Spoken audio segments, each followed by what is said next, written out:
നല്ലൊരു പീസ് പോന്നടാ.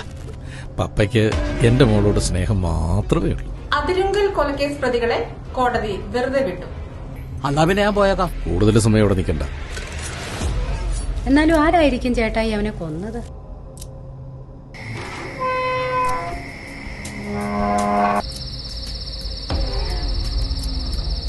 നന്നായിട്ട് ആലോചിച്ച് വേണം ചെയ്യാൻ.